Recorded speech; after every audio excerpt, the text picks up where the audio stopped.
السلام عليكم ورحمة الله. ازيكم عاملين ايه؟ وكده بنتوا بخير. النهارده عاملة وصفة في منتهى الجمال والسرعة، وصفة كيكة جوز الهند. انسي بقى الكيكة جوز الهند بتاعنا التقليدية دي، وتعالي شوفوا الوصفة الرائعة اللي مش هتتخيلي ان دي كيكة جوز الهند مع صوص كده. بقى ما اقولكوش الصوص ده معمول من ايه.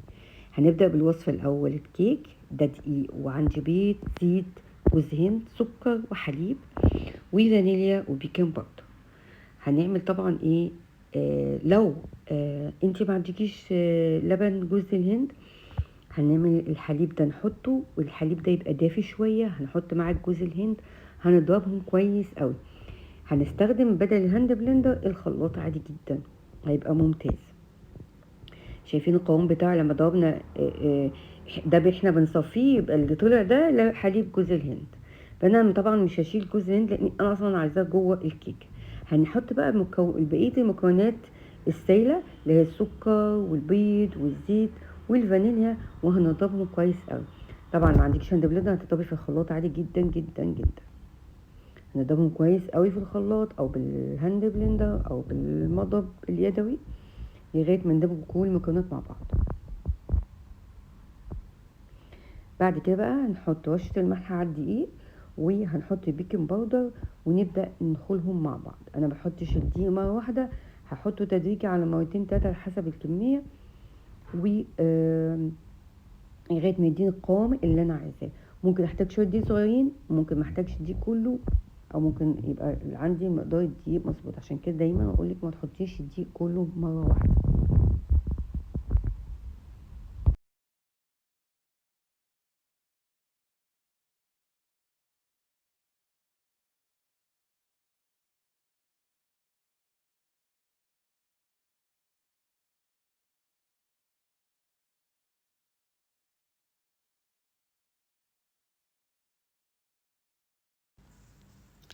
اهم حاجه في اي نوع كيكه ان احنا ما نقلبش كتير بعد ما نحط الدقيق، مجرد تقليبه كده لغايه ما يختفي الدقيق وخلاص ابطل او اوقف ضرب.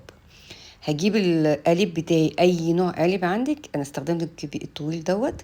اي نوع قالب هتحطيه في درجه حراره 180 لمده من 40 ل 45 على حسب الفرن بتاعك، على حسب القالب، على حسب الكميه اللي انت عاملاها. بعد كده الصوص عبارة عن ايه؟ عبارة عن حليب بودرة يا جماعة. باخده ما بحطوش زي ما هو، هاخده هحمصه. شايفين اللون بتاعه بيتغير ازاي؟ انا عايزة اللون ده شايفين البني الغامق ده؟ بس خلي بالكوا لازم اقلب تقليب مستمر على نار متوسطة لهادية، ما تسيبوش خالص لانه هيتحرق معاكي. دي خطوة مهمة جدا. نقلب تقليب مستمر.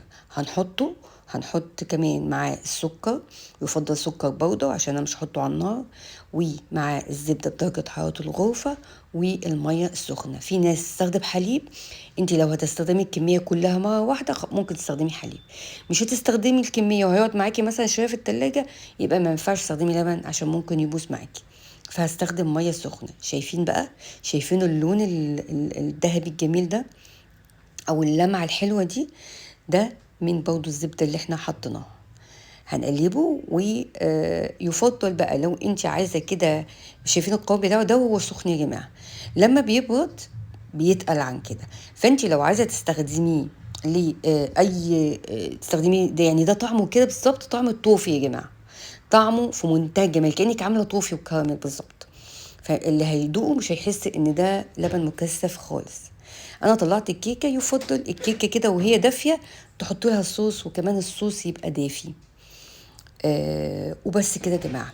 دوقي بقى احلى كيكه جوز الهند، يعني ما اقولكيش على الطعامه والحلاوه. كل اللي دقها قال حاجه كده، دي مش كيكه جوز الهند.